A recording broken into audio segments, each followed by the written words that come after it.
I'd like to call this meeting of the Brick Township Council to order. Madam Clerk? Yes, thank you. Adequate notice of this meeting was provided and published in the Asbury Park Press and the Ocean Star on January 11, 2019. Copies of the agenda were provided to the newspaper posted on public bulletin boards in the township website. At this time, I'd ask you to please silence or turn off your cell phones. Roll call, please. Councilman Fosman. Here. Councilwoman Pontarero. Here. Councilwoman DeYoung. Here. Councilman Mumolo. Here. Councilman Halloran. Here. Vice President Crate. Here. President Zapsik. Thank you. This time, we could please rise to salute the flag and have a moment of silence. I pledge allegiance to the flag of the United States of America and to the republic for which it stands, one nation, under God, indivisible, with liberty and justice for all.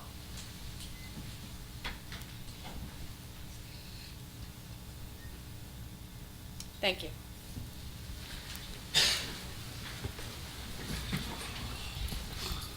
Madam Clerk, would you accept and file the reports of the municipal officers? Yes, I will. Can I get a motion and a second for the minutes for December 28th, please? Motion. I was going. Second. Oh, I was getting there. Motion by Councilman Halloran and second by Councilman Mumolo. Councilman Fosman. Abstain. Councilwoman Pontarero. Abstain. Councilwoman DeYoung. Yes. Councilman Mumolo. Yes. Councilman Halloran. Yes. Vice President Crate. Yes. Thank you. At this time, I'd like to call up Chief Riccio and the mayor for a swearing-in ceremony.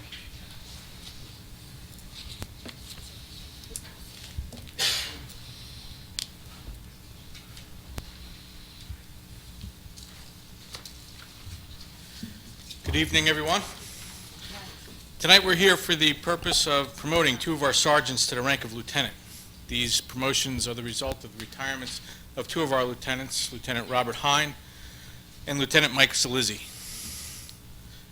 Before I start, I would like to take this opportunity to thank the mayor, business administrator, and all the council personnel that are constantly and routinely supportive of our department. They make sure that we are properly staffed and properly equipped, and again, I want to thank you. So the first will be Lieutenant Joseph Oliveri, badge number 141.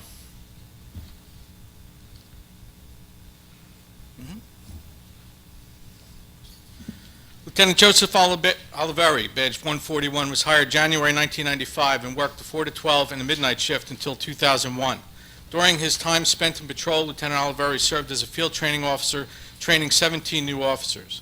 From 2001 to 2005, Joe was assigned to the Professional Standards Unit, where his duties included background investigations, training, and policy development.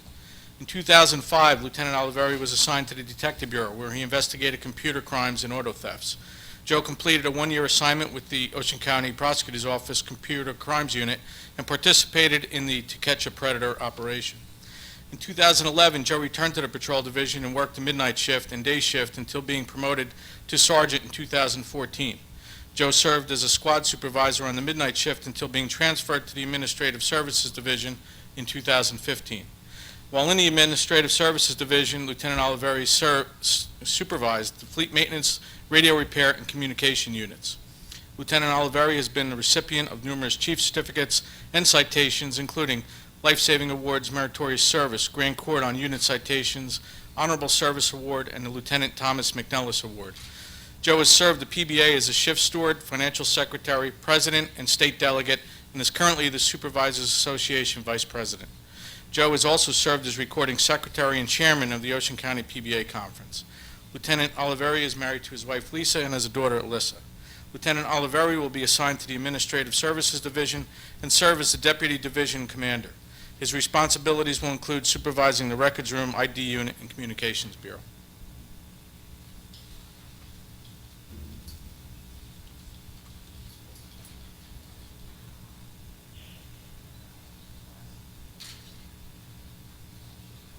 I, Joseph Oliveri, do solemnly swear that I will faithfully, impartially, and justly perform all the duties of the office of police lieutenant according to the best of my ability. And I solemnly swear that I will support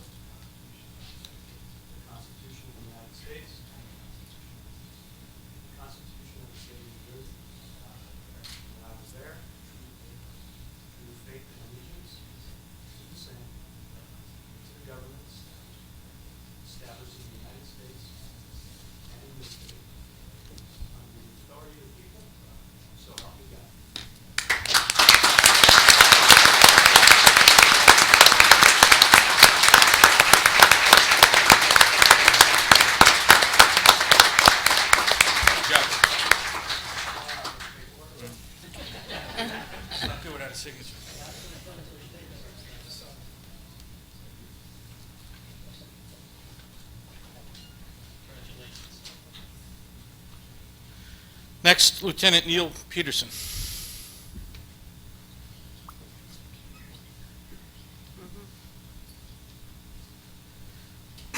Lieutenant Neil Peterson was hired by the Brick Township Police Department in August of 1996 and attended the New Jersey State Police Academy. Upon graduating the Police Academy, Lieutenant Peterson was assigned to the Patrol Division, where he worked all 3 shifts and served as a field training officer, and was an active participant in the Marine Unit and Honor Guard. In 2007, Lieutenant Peterson was promoted to the rank of sergeant and was assigned to the Patrol Division as a squad supervisor. In February of 2015, Neil was assigned to the Community Policing Division and served as the Public Information and Media Relations Officer, Traffic Safety Supervisor, and as the EMS Unit Supervisor. Lieutenant Peterson has received an Exceptional Duty Award, Grand Cordon, and 2 Life-Saving Awards. Lieutenant Peterson has been married to his wife Jackie for 15 years. They have a daughter, Kramer, and son Andrew. Lieutenant Peterson will assume command of the Shift 2 B-side.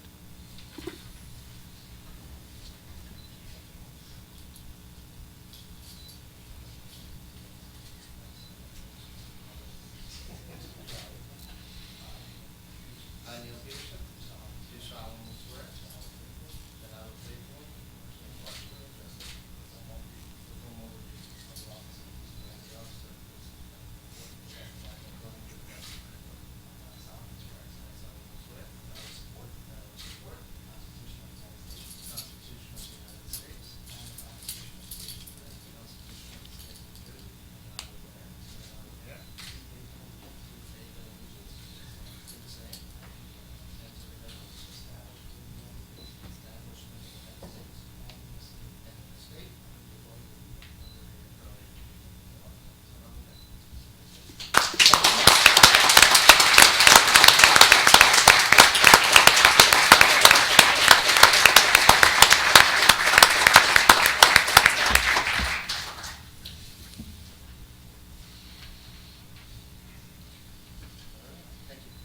Okay, that concludes our ceremony. I would like to congratulate Officer Peterson and Officer Oliveri, and have everybody up here.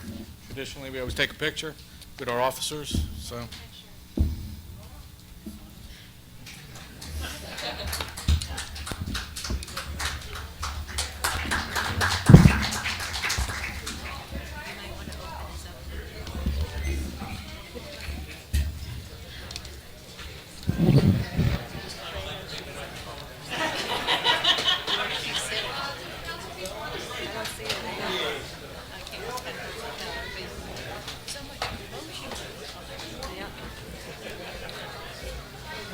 Hi. Hi. How are you guys? Oh, it's wonderful. Hi, Manny. Hi.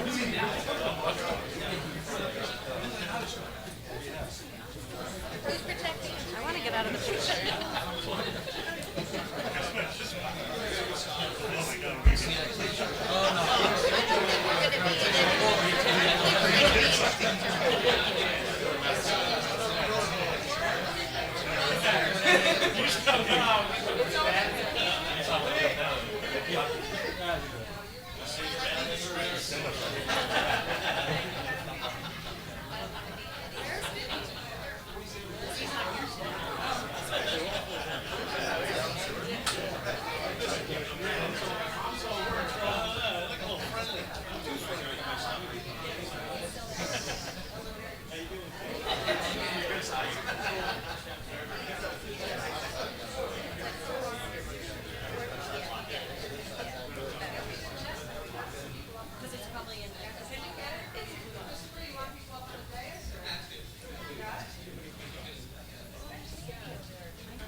it's great. No, that's why I don't. Don't matter. You guys are doing it. Please. It's been like this for 4 years. Please. Yeah. Yeah. Every dinner. Every dinner. I need to put my glasses on. I didn't have my glasses on, and I could barely see, but I didn't want to put my glasses on in the middle of speaking.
Yeah.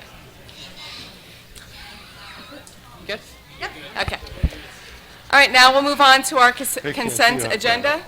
All matters listed under item consent agenda will be enacted by one motion in the form listed below. If discussion is desired on any item, this item will be removed from the consent agenda and will be considered separately. Thank you. Resolution 4-1. Madam Clerk? Authorize award of bid, replacement of heat pumps at the municipal complex. This resolution authorizes the award of bid for the replacement of heat pumps at the municipal complex to Air Systems Maintenance Kenilworth in the amount of $291,699. This project includes removal and replacement of 27 water-cooled heat pumps and the modification or alteration of existing piping, electrical, ductwork, and controls as required by existing conditions and new replacement units. Also, 10 electric radiant ceiling panel heaters will be installed in the building department. Bids were received for this project on January 11th. Notices were mailed to 55 potential bidders, 16 contractors responded, and 9 bids were submitted with process ranging from $291,669 to $468,000. Resolution 4-2. Authorize award of bid CDBG improvements, Disabled American Veterans Building. Councilwoman Dion? Yes, thank you. This resolution authorizes the award of bid for improvements to the Disabled American Veterans Building on Lanes Mill Road to JMP Construction in Jackson in the amount of $77,350. The project generally consists of improvements to the Disabled American Veterans Building, including making the site ADA accessible and the removal and replacement of the sidewalks and curbs. Improvements to the building include a new main entry door. The project is being funded by the Community Development Block Grant, CDBG. Bids for this project were received on January 29th. Notices were mailed to 19 potential bidders, 12 contractors responded to the notice, and 11 bids were submitted with prices ranging from $77,350 to $176,050. Thank you. Resolution 4-3. Authorize acceptance of Safe and Secure Communities 2019 grant. Councilwoman Pontoriero. Thank you, Madam Vice President. This resolution authorizes the acceptance of a $60,000 Safe and Secure Communities Program grant. These grant funds will be used to fund officers who will be assigned to patrol duties, burglary details, narcotic and gang activities. The officers will be assigned to the Operations Division, where they will be involved in crime deterrence and the apprehension of criminals. The officers will also be responsible for the citizens of the township by utilizing community crime prevention programs, neighborhood watch, and problem-solving policing. Thank you. Resolution 4-4. Authorize amended council meeting dates. This resolution authorizes amending council meeting dates for February, March, April, and May. The new dates are February 26th, March 12th and 26th, April 9th and 30th, May 14th and 28th. Resolution 4-5. Authorize execution of agreements lifeguard services for private beach associations. Thank you. Councilman Halloran? Thank you, Council Vice President. This resolution authorizes the execution of agreements for lifeguard services at 5 private beach associations: Ocean Club, Maniloking Condominium Association, Curtis Point, Deauville Beach and Bay Association, and Maniloking Shores Beach Association. In this agreement, the township provides these associations with fully certified and trained lifeguards, and the township are compensated for the salaries of those guards. Thank you. Thank you. Resolution 4-6. Authorize place-to-place transfer of plenary retail distribution license, SP Holdings. Thank you. This resolution authorizes the place-to-place transfer of a plenary retail distribution license issued to SP Holdings, trading as Forbes Wines and Liquors, from their former location at 580 Brick Boulevard to their new location in a different suite in the same shopping plaza. Resolution 4-7. Authorize placement of tax liens for property cleanups. Ms. Bergen? This resolution authorizes the placement of tax liens for a property cleanup at 233 Pleasant Drive, Block 340.06, Lot 18, in the amount of $1,254.62. Thank you. Resolution 4-8. Authorize special events permit for St. Patrick's Day event. This resolution authorizes a special events permit for a St. Patrick's Day event from 7 a.m. to 7 p.m., March 15th, 16th, and 17th at the Maniloking Road Ale House on Maniloking Road. Resolution 4-9. Bond releases and reduction. Madam Clerk? 49A is a performance bond and inspection fund release for Bay Harbor Plaza and Brick Boulevard in the amount of $10,033.76. B is a performance bond release for French and Perillo Associates on Herbertsville Road in the amount of $761.10. C is a performance bond release for Gerald Development for the New Visions Phase 2 in the amount of $506,500.89. D is a performance bond release for Gerald Development for the New Visions Phase 3 in the amount of $322,949.87. E is an inspection fund release for Blackman and Company on Brick Boulevard in the amount of $209.97. F is an inspection fund release for Doing Lines LLC on Drum Point Road in the amount of $358.10. G is an inspection fund release for Sterling Land Development on Princeton Avenue in the amount of $49.74.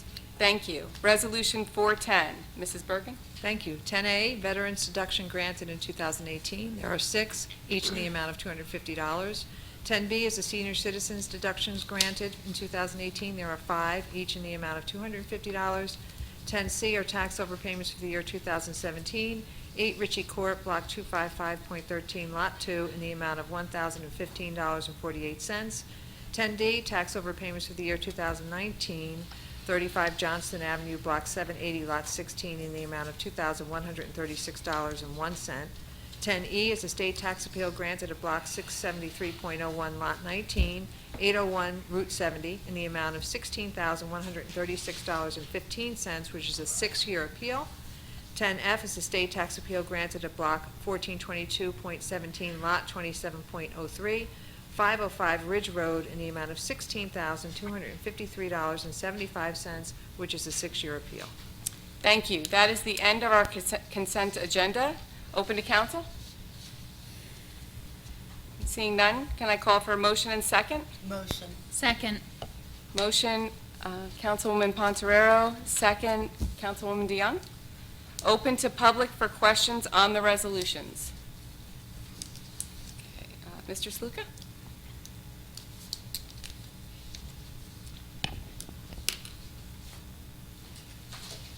John Sluka, 950 Sylvia Court. You went over a little fast. These changing dates. Yes. I got March 12th and 26th, April what? April 9th Okay, and April 30th, 30th. Okay. And then what about May? and May 14th and 28th. And June was the same. And then we go back to Right. the old. Okay, thank you. You're welcome. Ms. Call?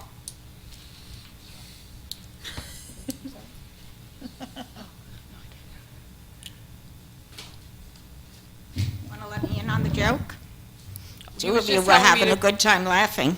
I didn't think the council vice president saw your hand, so I said, Ms. Cole raised her hand. Thank you very much. And thank you for telling me what the laughter was about. Yes, no problem. Nan Carl, 18 Greenbrier Boulevard, and actually, I want to say something in praise of what was done here tonight. That wasn't usually the case, more than I want to ask questions, because my time allowed to speak at any other part is preciously rationed. So the particular one is, I was happy, I believe it was Mr. Halloran who gave us the names of the private beach associations and told us how the monies would be recouped. And that was a big improvement from previous times. I still have a problem about property tax liens for property cleanups. I think it would be far better and more admirable to have something put out. Now, I don't know the specifics about why these tax liens, I haven't looked at amounts or anything, I haven't seen it, but I suspect that, like most of them, they're not a big amount of money, and I'd want specifics about why these people weren't able to do it. And wouldn't it be nice if we got some children in school, some of them need to get civic certificates either through Scouts or through Christian charity, that they might do the cleanups for the people and not ask for any kind of money and not have this go down as a tax lien. I think that's a bad stain on Brick. And primarily, that's it. I wanted to definitely say I'm glad I got a little bit more information this time than I ever have in the past. Thank you very much. Thank you. Anyone else from public? Seeing none, I'll close public. Roll call? Councilman Fosman. Yes. Councilwoman Pontorero. Yes. Councilwoman DeYoung. Yes. Councilman Momolo. Yes. Councilman Halloran. Yes. Vice President Crete. Yes. Thank you. Resolution 411.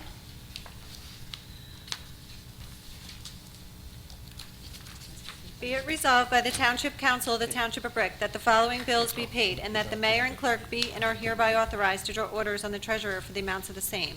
Computer bill resolution in the amount of $20,960,020.93. Open to council? Yes. I have a couple questions. On page 15, it says park cameras. They're fairly new. I mean, we just put them in last year, I believe. Are they under warranty, any warranty? Or What is it? it's parks cameras. It's, it says here, parts needed for parks cameras. I thought we just put them in, so wouldn't there be some kind of warranty on the cameras, or? Is anybody can answer that for me? Yes, please.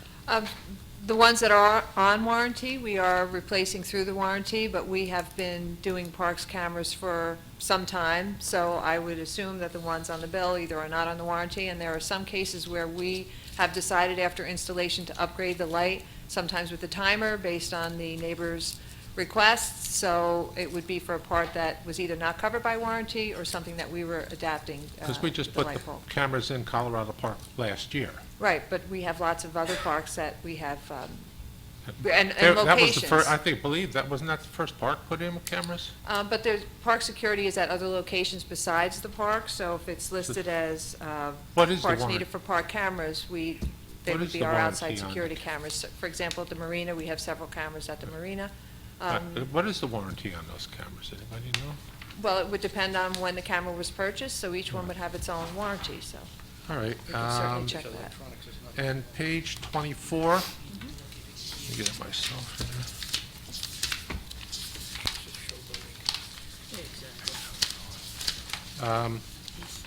Yeah, it says Bernie Cook Playground Shelter. Is that an add-on, or is that what was in the original plans? That was in the original plan, but it was always something that we would purchase separate from the contract. All right, I was just curious. Thank you. That's all I have. Thank you. Okay, can I get a motion and a second? Motion. Second. Motion by Councilwoman Fonterero. I told you it was going to happen. And second by Councilman Bosman. Sorry. Open to public for questions on the resolutions? Wait, am I in the right spot? No. Computer Okay. bill. Computer bill, sorry. Seeing none, close public, roll call. Councilman Fosman. Yes. Councilwoman Pontarero. Yes. Councilwoman DeYoung. Abstain CME, yes to the rest. Councilman Mumalo. Yes. Councilman Halloran. Yes. Vice President Crate. Yes. Resolution 412. Be it resolved by the Township Council of the Township of Brick that the following bills be paid, and that the mayor and clerk be and are hereby authorized to draw orders on the treasurer for the amounts of the same.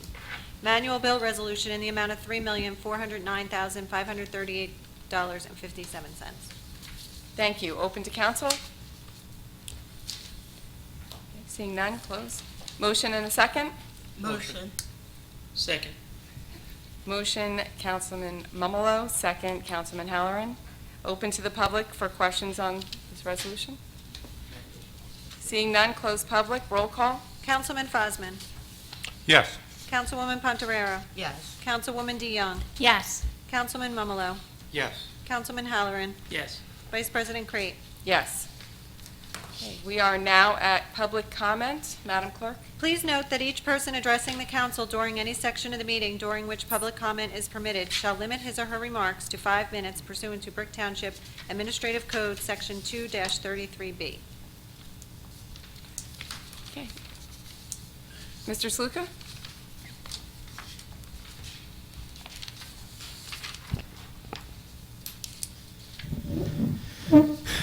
Good evening. John Sluka, 950 Sylvia Court. Read my letter. January 25th. Dear Mayor Ducey, to Council President Andrea Zapsik, I guess she's not here today, the Brick Councilman and Councilwoman, all residents of Brick and Ocean County. Overwhelming proof has been brought before this council and the mayor showing that the New Jersey Turnpike Authority Commissioners have illegally taken steps to enhance their political and financial might by harming the lives of the Brick and Ocean County residents.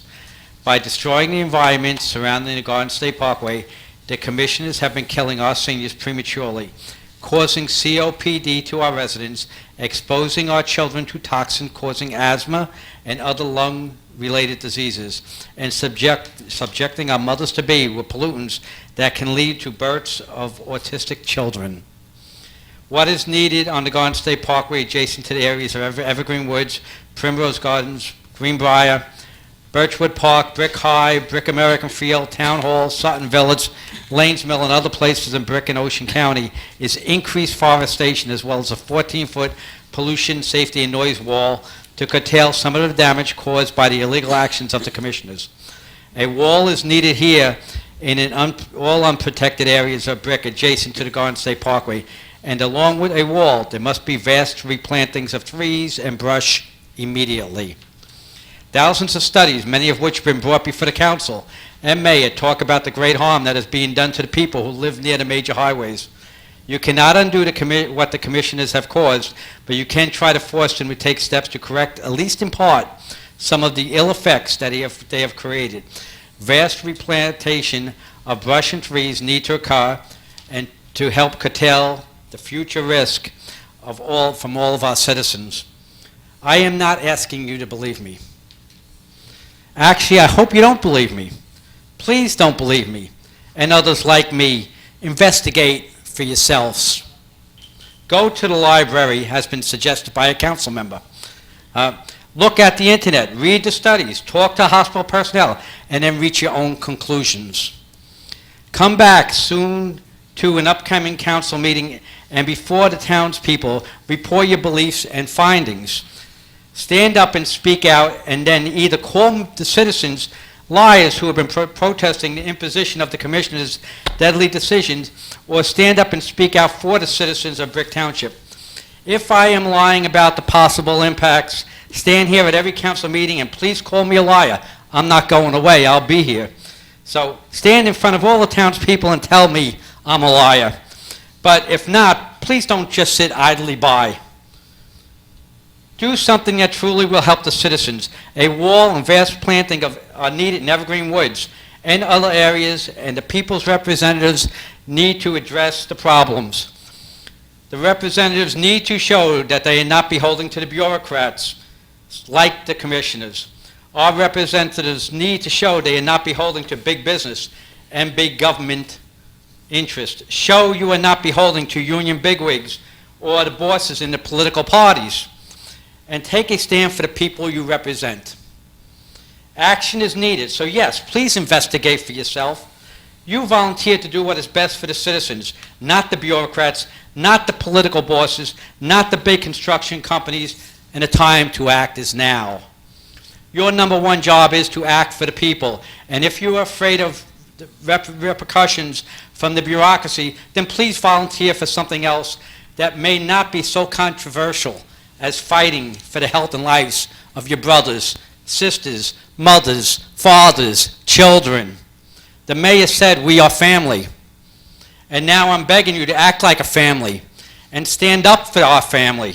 Let us all stand together and create a real impact through state governmental communications, radio broadcasts, newspaper editorials, press releases, Facebook, I don't care what you call it, anything. And yes, even through lawsuits.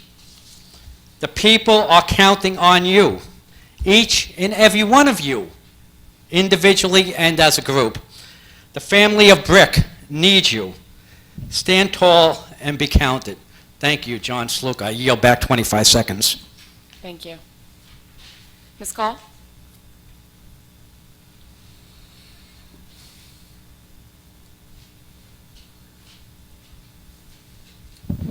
Nan Call, 18 Greenbrier Boulevard, and I want to thank Mr. Sluka very, very much. You would think I had talked to him and that we had planned, because what I want to talk about tonight is what everybody missed about last week, the last meeting. Even if you looked at it, and in fact, I didn't look at the entire time today, but I have this Holy Spirit that always guides me. You know, he takes care of fools and drunks, and he's always taking care of me, even though I don't drink, and I'm a disgrace to the Irish race. And I saw, number one, my comments by accident as I slid through. I saw comments near the end. I saw the mayor's comments. I didn't really look at the business administrator's comments. What nobody saw, even if they were here, I believe, and realized it, is that Joanne Bergen, the business administrator, really kept her cool and talked very well about the injustice done to her, which is denied to most of us to speak by the rationing of time that we can speak as strictly as food in a concentration camp. The mayor's comments I saw. Bricktown Council with an E, Kevin Starkey, his I played today and had an objection to something he said. It was minor compared to what you missed was that after the mayor was making his comments about the injustice he felt that was done to Joanne Bergen by an anonymous letter, and what she had said, I went to her. She had actually, as the cameras went off, collapsed onto the shoulder of Mayor Ducey and was engulfed in tears. And I went to tell her that I, for one, believe she is an excellent business administrator. But she has a job, and she does it well. She's very knowledgeable, and she told all the things she did to keep up with what was happening in the town. Is she perfect? No, probably not. I hope not, because I'm not. I have this busted halo, because we're all not perfect, but God wants us to try anyway. And I try, but I know I'm not perfect. Sorry, it's a radio show on Sirius XM with Father Dave Dwyer. And not being perfect, maybe she made mistakes, but I don't know about them. I do know, and I do remember the night that there was talk about an anonymous letter, and the reaction of the council and the mayor was totally inappropriate to what should be done. His comments that night were inappropriate. He said, since I listened to it today, that he did his own investigation. I'm sorry. I have said it on a post somewhere. This town is an incestuous town. You have to go to people in the town, involved in the government of the town, to make an ethics complaint. What ridiculous nonsense. Why don't we have that we go to the president to make a complaint about the 2016 election instead of a special counsel? We need to have a separate entity away from this town who investigates, and no anonymous letter should be shrugged off because it's anonymous. There are so many people that will not do what I do here, which is come up to the microphone and speak. It terrifies them. I'm too old to be terrified anymore. And we need an outlet. I told the mayor when I finished talking to Joanne and telling her how I thought about her, that I blame what happened on the mayor. He should have immediately sent it to an independent investigating authority, which we don't have, so we really need to set it up. And that we really need, as I've been saying since March of 2009, when the entire council in town was Republican and Brian DeLuca was the president, that this is bad. And Brian, please change back to the format of council comments before public, because we have to wait 2 weeks. I had to wait these 2 weeks to make it known that what was done to Ms. Bergen was absolutely atrocious and shouldn't have been, and the mayor could have prevented it if he would have. He was president once. He could have changed the order to the proper order, which is we go last. I also said we need to have our caucus meeting the week before the public meeting. And I suggested that night to him, since we don't have it, and since this has become such a pattern, let's have a meeting. You can call it caucus, you can call it what you want, town hall meeting, every Tuesday the week before each public meeting, at which we, the town people, and only 3 of the council, the mayor, the business administrator, and occasionally some others, come, and it should be televised, and have it as a town hall where we tell you what it is we're upset about, what we want done, and what you're not doing, and where you're falling down on the job.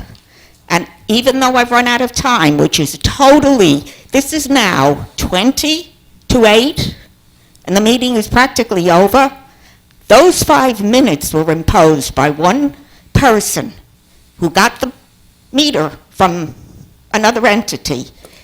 The time limit is appropriate only when the meeting is constrained and too much to do. Otherwise, the people have the right to speak longer than you give them. Look it up and find out what the true meaning of setting a time limit and why. At the meeting before, the week before public meetings, we should be able to talk about anything that's upsetting us. For example, Mr. Mayor, I saw that you claimed, I guess the state, since we don't have the coordination that I read but I couldn't find my documentation, when anything is done in the town, that it also affects roadways of the state or the county. All three groups should be coordinating it. But your remarks were that the state said the turn on Van Zyl and 70 was, according to Hoyle or whatever books the construction company they uses, it is horrible. Now you go to St. Dominic's as I do. Do not tell me that when you leave St. Dominic's on a Sunday or a Saturday evening after a Mass, that you don't find that the the left-hand turn that has to feed into where the right-hand turn onto 70 belongs, taking away the lane from going straight on Van Zyl. The left-hand turn off Van Zyl remains as it was, and the traffic backs up to 70 and backs up to the church on Van Zyl because they can't feed into the one lane where we're also going straight and people are making right turns. And it's confusing, it's distracting. They say don't drive with distractions. How can you not in this town these days? That and where the exit 91 is and Burnt Tavern, markings and changes. Also, we need a town hall that we have regularly, as I said, the Tuesdays before the public meeting, and there are times such as this when we need a representative from the state DOT, the county engineering, in our own force, and talk about why that turn doesn't work. Nobody goes there at the rush times, I guess. On top of which, the cars that are making the left turn by going on the jug handle, they have to come into what is a right turn, go across which is also the straight lane, and then into the next lane where they can't get either because the people in the one wanting to go straight are backed up and they can't get through, and the light changes and it goes on and on. Want to see what causes road rage? Start having town hall meetings and talk to us. Thank you. Anyone else? Ms. Spector?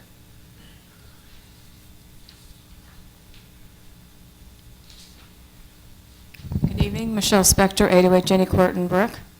I just recently read about the governor signed an executive order. It's actually kind of a treatise on environmental justice and how lower income communities kind of get the shaft on this. So I wrote a letter. I only sent it to a couple of people because I was kind of pressed for time. I wanted to get this out. So based on this, I wrote him a letter asking for help because as far as the Turnpike Authority goes, they care not one iota for the kids in Brick, and even less for the adults living there. And I would like this council to call the governor's office and get them to reconsider and to actually make a site visit, which we would be more than happy to give them the dime tour, explain how our quality of life has been decimated to the degree that it has and why we need a sound wall there. Because this has been going on for more than 6 years, and really we can't take it anymore. And you know, we can't do this on our own. So we really need some help. So I hope everybody would step up to the plate and all write the governor's office and get them to reconsider Evergreen Woods and even the other communities that have really gotten hurt by this. Because even if one kid got hurt, that's already, too many. Because we have kids that have gotten asthma from this, and we all know the studies. We're by an 8-lane highway. There's fumes, there's soot on everything, and the buildings are shaking. Kids don't even feel safe in their own beds. It's just utterly ridiculous. It's not fair that one community got something because everybody else was excluded because they decided they weren't going to use their entire policy. You know, however they get away with what they get away with because they're the big bad New Jersey Turnpike Authority. So we're asking to call the governor's office, to write them, to harass them, whatever you got to do, beg, cajole, to get them to do something, because we're really tired of living like this. And we don't have choice. We can't just move up and move because we can't afford to live anywhere else. Thank you. Thank you. Anyone else? Man in the front row.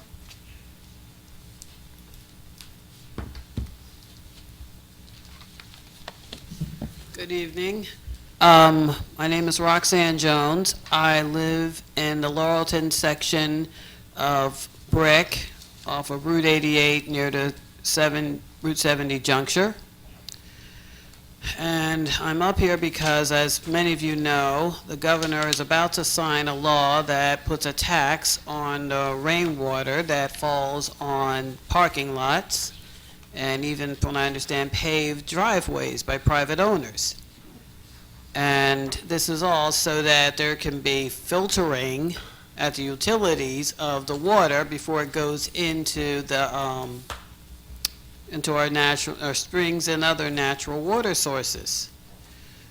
This is obviously going to jack up the cost of living around here and can easily be passed down onto people who rent through higher rent rates.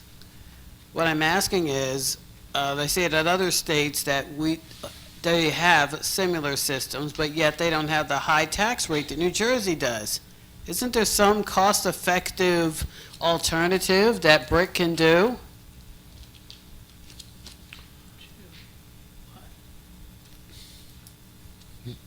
So that there's no tax on the rain? Well, at least so that, It's on his desk, it's on the governor's desk right now. He didn't sign it yet, as far as I know. can't you guys speak up? I don't personally know enough about it, but I believe it's got something to do with stormwater management. So that would be something that's going to be put on a developer. But again, I don't have enough information on it at this point. No, they said that it would be something for municipalities to do. You know, if we could do that. Basically, what it would do, it would set up stormwater utilities. So a town would have the choice of whether or not they wanted to set up one of these stormwater utilities. And if they did, they would be allowed to set a certain rate based upon impervious coverage, and then that would fund the stormwater utility, much like we have an MUA, so Municipal Utilities Authority, which is our water and sewer. This would be a separate utility to do stormwater management.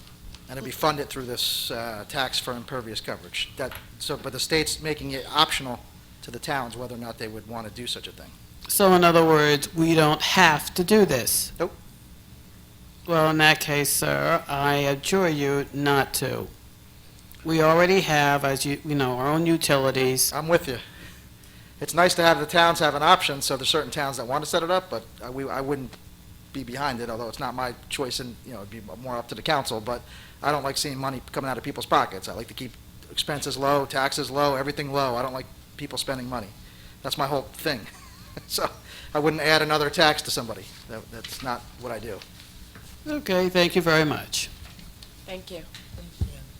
Anyone else? Sir? You need my name? Yes, please. Am I on the oath? No. Then my name is Mirist Egal, Meerest Egal. I have two complaints regarding court administration. One is how I was spoken to when I was there. Two is their refusal to allow me to record when they were speaking to me in a manner I felt was uncivil. I went to the municipal building 2 weeks ago to get some information about an identity theft in which I was the victim. I went to the window, made an open records request, and I was surprised when they asked me to provide identification. I asked why, and I was simply told it was a requirement. I replied that I was not trying to be difficult, and before I could finish my sentence, I was told, well, you are. So I finished my thought, and I asked who wouldn't be allowed to have those records. I was rudely told, anyone who doesn't show ID. So I left. I went back with the paperwork filled out without my personal information. Cody in the office, who had not seen the previous encounter, he had no reason to act any differently to me. He was more than happy to help me. He didn't even ask my name. He simply asked for a contact information for when the paperwork was completed. I came back 2 weeks later. Michelle curtly told me there was no information available about my case. She also accused me of video recording. I said that I was not, but if I wanted to, it was completely legal for me to do so. At that point, she excitedly pointed to a sign next to her and stated it was prohibited. I'm sure you're familiar with the sign next to the window there. The sign says a recording is prohibited without approval and has the vicinage phone number. The vicinage obviously covers the court and not the municipal building. So I went back yesterday. I spoke with Anne Marie. I asked her if it would be okay for me to record in the building. After she checked with somebody, she came back and said, as long as I do not record in the court, obviously. I returned to the window with a camera to get my written copy of denial. And this time it was Lisa who rudely told me that I was not allowed to film and the window was abruptly closed. Now, I don't think anybody's questioning whether I'm entitled to the information I was seeking. The only question then is whether the common area in this public building is public space, and if so, am I allowed to record public officials in this public space? I hope the fact that the municipal building is public space is obvious. It's owned by the public. It's built expressively for the use by the public. It should also be noted that the court was not in session. I was not near the courtroom, and for all intents and purposes, this building cannot be considered a courthouse unless there is a court proceeding. Otherwise, right now, we would be in the courtroom. As for filming public officials, there's a litany of case law in both state and federal courts that protect the right to hold public officials accountable via video recording. But there's one case that sums it up best. I understand that there's some attorneys present. You're probably familiar with this case. 2012 Superior Court of Appeals. It's a New Jersey case. The court says, in summary, though not unqualified, a citizen's right to film government officials, including law enforcement, is in the discharge of their duties in a public space is a basic, vital, well-established liberty safeguarded by the First Amendment. It doesn't say important, it says vital. More than important. I compare this right to the rights of accused criminals to get a legal defense. I say that because it may not be popular, especially among the unsophisticated of society who don't understand it, but without it, the system lacks legitimacy. Now, anyone who thinks that I'm being overly dramatic or that my rights maybe weren't violated much, I say they weren't your rights that were violated, they were mine. And secondly, shame on you. Because an abridgment of anybody's rights is an affront to everyone's rights. 3 of the 4 people I dealt with in that office were rude to me, and not because I was rude, but because they were ill-informed, and then they reacted poorly when I pointed that out. I'm going to be going back there next week. I'm going to get the information that I was denied yesterday, and I'm going to bring my camera with me. I'd like to see if the corrections on the right to film are made by then.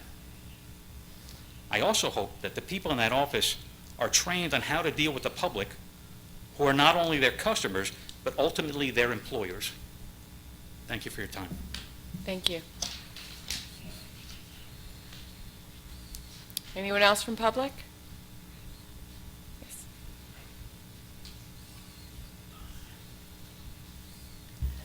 Melanie Briggs, Bricktown resident for 51 years, taxpayer for 47 years.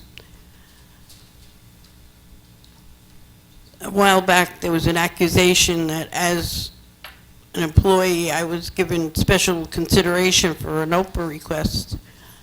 I was not. I have made sure that no matter what, when, or where I file an Oprah, It is in the same line that everybody else files it, and I resent anyone making that accusation when they don't even know what they're talking about. The clock, the only reason we have the clock is because of people like that person who will stand here and talk till everybody else is dead. The clock was purchased because nobody knew how to stop people. And the clock makes a noise that brings everybody's attention to the 5 minutes is up. The 5-minute rule was in order long before that clock came here. People stand up here and grandstand about things over and over and over again. It's time that they moved on or find another way. Whether we need a wall or more trees or more shrubs or more alfalfa, I don't know. I couldn't find any information. There are no reports on record here. So when it's the accusations are, you should find out before you say anything. Well, they should be available. If you've been here for 6 years, there should be a book someplace here that says these are all the reports that have been filed. When I sit home and watch these meetings, I think of the poor people that don't even know Bricktown, and they must be saying, this has got to be a punk show because this can't be real. Now, I'm going to ask Mrs. Bergman a question. Did you collapse into the mayor's arm, hysterical crying? I didn't collapse, but I'm sure I was emotional. Well, then there's a way of putting things. The same way as the person who's pushing Robert's Rules of Order is following it will speak out. Doesn't follow Robert's Rules of Order. If it says 5 minutes, shut up after 5 minutes. You see what I mean? If you have rules, they should be followed by everyone, not the people that she doesn't like. And if she can't follow them, you have the right to remove her from a meeting and not let her come back. Thank you. Thank you. Anyone else? Seeing none, close public. We are down to council comments. Ms. Bergen? None. Mayor? Thank you. Our next council meeting is not until after February 18th, so I wanted to let everybody know that our municipal offices will be closed in observance of President's Day on February 18th, and garbage recycling is delayed a day. It's Brick's 169th birthday, so we're having our annual Brick birthday party. It's for little kids, from like 5th grade and younger. It's held on Saturday, February 16th at 3 o'clock at the Civic Plaza. All ages can come, but it's really geared towards, smaller kids. There'll be a birthday cake. There's going to be pin Brick, New Jersey on the state map, all sorts of fun party games for little kids. And then lastly, I just wanted to give everybody an update. I was able to meet with our new Congressman, Andy Kim, along with members of the VA clinic out at our VA clinic, because the congressman wanted to tour it in order to get a bird's eye view of how small the facility is, how there's no parking there, how they have, so we got a lot of information. They do 400 appointments a day, and for primary care, and there's really no parking. If you drive through that road that it's on, you'll see in the woods where there should be grass, it's all dirt because that's where people have to park. So it was great getting a tour of the current facility, but even more important, hopefully got across to the congressman our new site that we would like to have it at that triangle piece at Jack Martin 88 in Burrsville. It is the perfect site. It is large enough for the 400 parking spots they want to have. It's large enough for the square footage that they want for the facility. It's close to the parkway. It's not in a flood zone. It's right next to our hospital. It's the absolute perfect site. Hopefully the congressman agrees, but more importantly, hopefully the VA people agree, because they're the ones going through the process. The next step is March. There's going to be submissions of lease agreements and financial agreements, and the VA is accepting those in March. So both of our sites here in Brick are going to put in for that. I'm assuming the other one in Toms River will put in for it as well. But it's definitely something that our veterans need. Speaking with the veterans who are there, they need they want a bigger clinic. They need a bigger clinic. They need more services. So what happens if they need? So right there, they can do some teleconferencing. There's mental health availability. There's primary care. There's blood work. There's lab work, and there's simple X-rays. So all that's available, which sounds like a lot, but depending on what type of problem you're dealing with, you might not need a simple X-ray. You might need an MRI or a CAT scan, in which case you have to then drive to the VFW, park there, a bus picks you up, and they take you 2 hours up to East Orange to the big clinic, the big medical center up in East Orange. So that's going to be available at our new clinic here in Brick.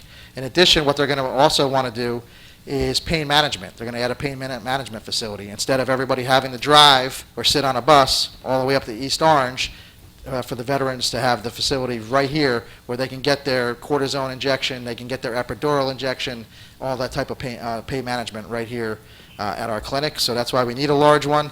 There may come another time where I'm going to ask for veterans and for just residents in general to write to the VA saying how important it is to stay here.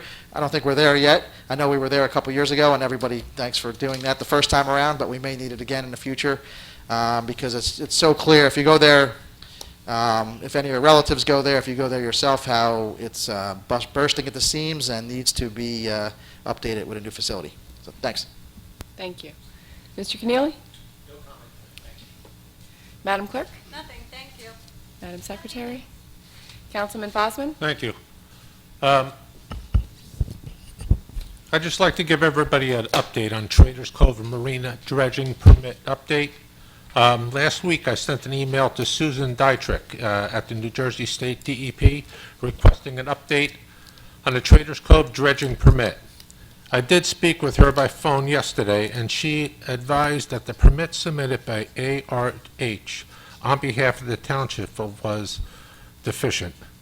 She stated the deficiency letter was sent to ARH and CD to Joanne Bergen. She did send me a copy of that letter yesterday, which reads in part, upon review of the application, the New Jersey DEP has determined that all necessary information as specified in the governing regulations pursuant to the coastal zone management rules for a complete application has not been provided, and or one or more submitted items on this deficient has been deficient as noted below. 1. Please provide an updated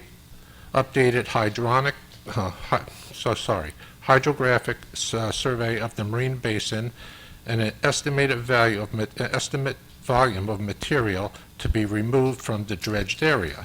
The results of the survey, 2, should also be plotted on the plan entitled Dredging Limit Plan for Traders Cove Marina. Maintenance dredging dated December 2018. 3, the development plans need to be revised to depict the dewatering locations on the marina property for the material that is mechanically removed from the marina. 4, to allow for completion of the sediment sampling and analysis plan. It is requested that the Township of Brick provide additional information as to the proposed disposal beneficial use location for the remaining volume of material to be removed from the marine basin. 5, please be advised that the waterfront development permit application will remain administratively deficient until the results of the sediment analysis to be performed using the above referenced final SSAP is submitted to the New Jersey DEP. It further states, it is necessary for the township to sample the dredge material at the 2 locations according to the sampling protocol approved by the DEP. Mrs. Dietrich also advised me a meeting was to take place today and with her and members of the administration to go over all the issues. Can you please tell me and the public what happened in that meeting? will the taxpayers again have to foot a bill for an outside engineer to correct a deficiency in a permit application? I mean, first we were told that the outside engineer needed to be hired to fill out a permit application at a cost. Now we're being told that the application is deficient and needs to be corrected in order for an application to be processed. Will additional dredging occur? I said last week, I stopped into the town hall to talk to code officials. Joanne saw me. She asked me to join in on a meeting with ARH representative. I sat down for a minute, and then I was asked if I had any question. I explained that I was waiting for Mrs. Dietrich from the New Jersey DEP to get back to me in regards to permit status. And any questions I have compiled would be added to once I have spoke to her. It would have been nice if I had been invited to that meeting prior and not on a whim. So we're paying an engineer again. We hired an engineer to do the permits, and now we're going to pay him again to do the permits again because he didn't fill them out properly. I mean, who do we have filling these out? I mean, does anybody know how to fill out permits yet? I mean, we hired a specialist that specializes in this, and he can't fill out the permits, so we're going to have to pay him again. I want to bring up another thing. On the Land Use Committee that was held on January 15th, the council president's not here, and the last meeting she said that she read it, the anonymous letter, she crumbled it up, and she threw it away. You know, after doing more research on this anonymous letter dated October 20th, I discovered the administration sent code enforcement out to 3 properties that were on that anonymous letter to investigate the allegations in that anonymous letter. Those 3 residents were cited just from an anonymous letter. Maybe I should have sat on that land use meeting.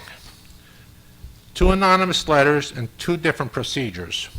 Again, we have a situation where the mayor claimed at the last council meeting that he, the township attorney, and the council president conducted an investigation regarding the anonymous letters sent to the council and mayor alleging employee harassment and abuses. On January 22nd, 2019, I requested from Mayor Ducey, Kevin Starkey, and Council President Zapcic by email to please provide me with the final report on that internal investigation.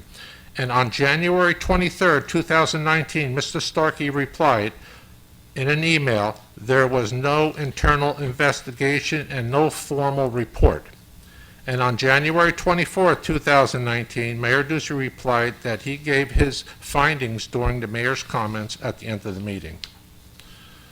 Who and what should we believe? I got 2 different answers.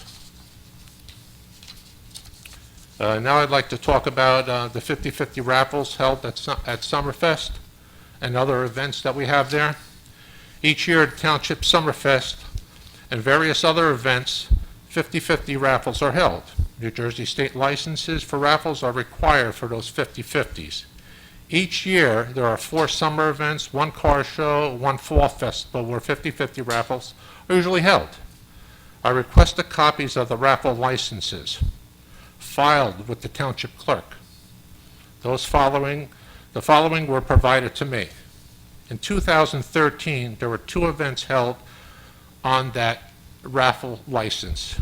In 2014, there were 4 on the raffle license. In 2015, there were 5 on a raffle license. 2016, there were 6. 2017, there were none. There was not 1 raffle license, and I know there was 50-50s at that fest. And in 2018, there were 4. So yet again, here we are without some permits. This administration once again set a poor example of leadership in the community. There is no reason why some licenses were filled and others not. There is an inconsistency where there is no 50-50 raffles held in 2017. Maybe the Brick Township Brick Township motto should be "Do as I say and not as I do." I have all the copies of everything right here, of all the raffle licenses. And now I want to bring up Public Works Committee meeting minutes dated July 24, 2018. On July 24, 2018, the Public Works Committee, which I chaired, held a meeting. Present at the meeting were Councilwoman Crate, Ken Summers, and Joanne Bergen, and myself. Joanne Bergen took the minutes as she does in all the past meetings. And on July 27, 2018, Ms. Bergen sent me an email, a draft minutes of that meeting, which were on the review and approved or corrected by me.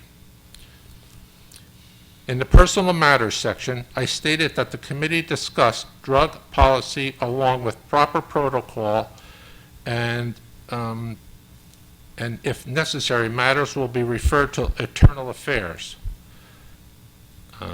Division of the proper investigation. This topic was not on the original agenda for the meeting. Ms. Bergen added it on to the end. And on August 1st, 2018, I responded with the correct minutes, to which she never replied. Those minutes read as follows. Joanne Bergen announced directly to me that she would like to talk to me about the drug dealing in Public Works. She stated that I knew for a fact that drug dealing and use was going on at Public Works. I then responded to her that I informed her over a year ago of information that was shared with me by an employee, which is the proper protocol to follow, and that I did not know if it was a fact. She then said I mentioned this information to her at the PBA dinner on February 23, 2018, and Lisa Crate was there at the meeting. She chimed in, and that she said she heard me tell Joanne at the dinner as well. Then Ken Summers was the director of Public Works. He said that he didn't like anyone talking about his guys dealing drugs. I asked how often do the drug tests the employees, in which I was told by Joanne they test 10 employees randomly every quarter, and then I said that would take over 2 years to test everyone. Joanne then stated it's a random drug test so that the same employees tested one quarter could be tested the next quarter, and then it could take possibly 5 years to test everyone. Ken then stated that he tested it was tested 8 random times, and then I asked, did anyone fail the random drug testing? And Joanne stated that yes, one employee was fired. I asked if it was the first time, and she said the first time that he was to be randomly tested, he turned around in the parking lot and went home. So she considered that the first time. Then she said the second time he took a test, and he failed and was terminated. Then I asked if any other have failed the drug test since, and Joanne said no. So I responded, well, maybe you caught the person. Joanne kept badgering me to get her the name of the employee who shared the information with me. I told her, in giving her the employee's name, that she may retaliate against him. She went on to tell me that she would give the information that I shared with her to Internal Affairs, the police Internal Affairs, so that I can give them the name of the employee who shared the information, to which I responded that she can go right ahead to do that, and I will state the same information that I shared with her. And believe it or not, that Internal Affairs did give me a call. And I told that officer the same thing I told her. I'm not telling you who it is. And by the way, you know, this is technically harassment. Here, I bring up to the proper protocol. I tell the business administrator what somebody else told me, but I'm not going to give up the name and have that person retaliated against. I'm not going to do that. And so when Internal Affairs called, I told them the same thing. I don't see why Internal Affairs has to get involved in that. And believe it or not, in September, it was September or October, that a Public Works guy was fired again. He was dealing drugs in Seaside Heights, and he was fired. So, I guess the information I brought out was true, and that what was occurring.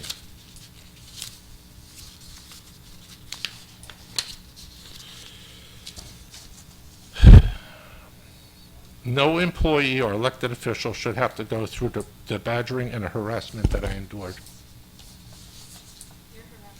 Statement's over.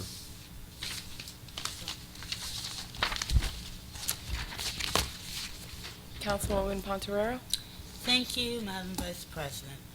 I just want to remind everyone that tomorrow night, February the 6th, 7 o'clock p.m., we have Neighborhood Watch meeting for the Waterside Gardens area. Now, some people who may be watching this later on television may say, wait, that's my area, I missed the meeting, I can't be a part of it. Not true. You can contact the township.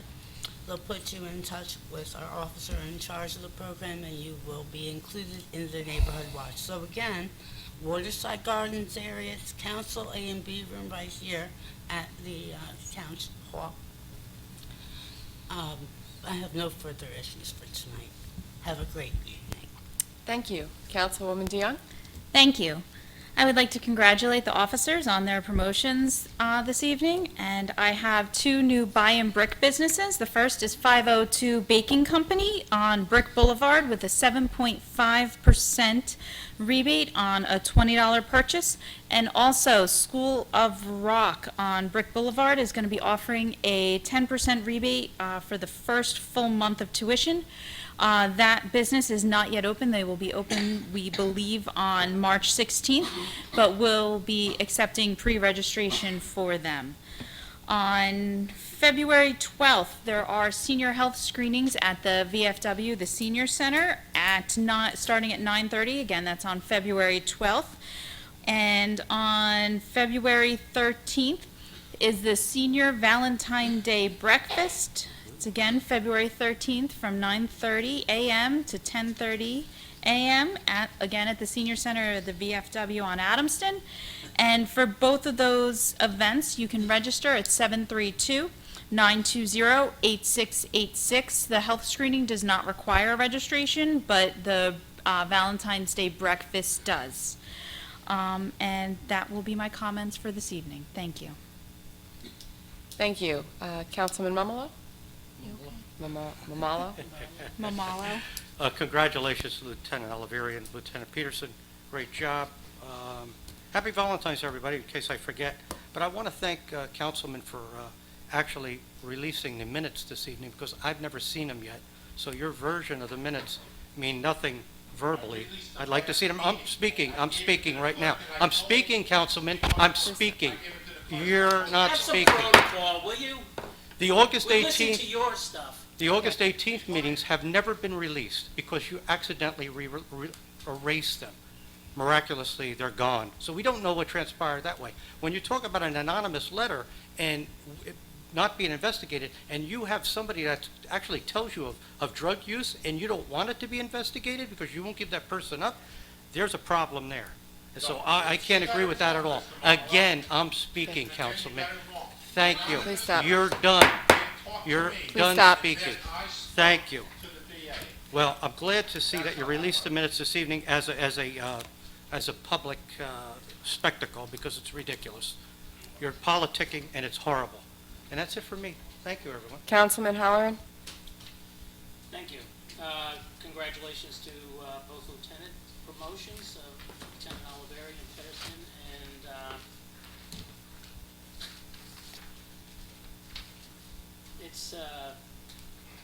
it would be a waste of my time to say what I was going to say. Thank you. Thank you. Okay, congratulations to our two officers who were sworn in and promoted this evening. And the only other thing that I have to announce this evening is there's a second display case up outside for the Take 5 photo contest, the people who participated. So I've kept the January people up for a little bit longer because now we have an extra display case, and I wanted to let you know that the new display that's up is the photos were taken by Connie Hoverman. There's also a nice letter that she wrote that she included with her letters that I hung up as well. And also, I apologize if I say this person's name wrong, but Larry DeRochers. He also has some beautiful photos on display as well. So if you have time before you leave this evening, stop by and take a look at some of those. And they'll be rotating over the next couple of months, and I'll let you know when they change. And that is all we have for this evening. Our next scheduled scheduled public meeting of the Township Council will be on Tuesday, February 26th, 2019 at 7 p.m. Motion to adjourn? Motion. All in favor? Aye. Yes, goodbye.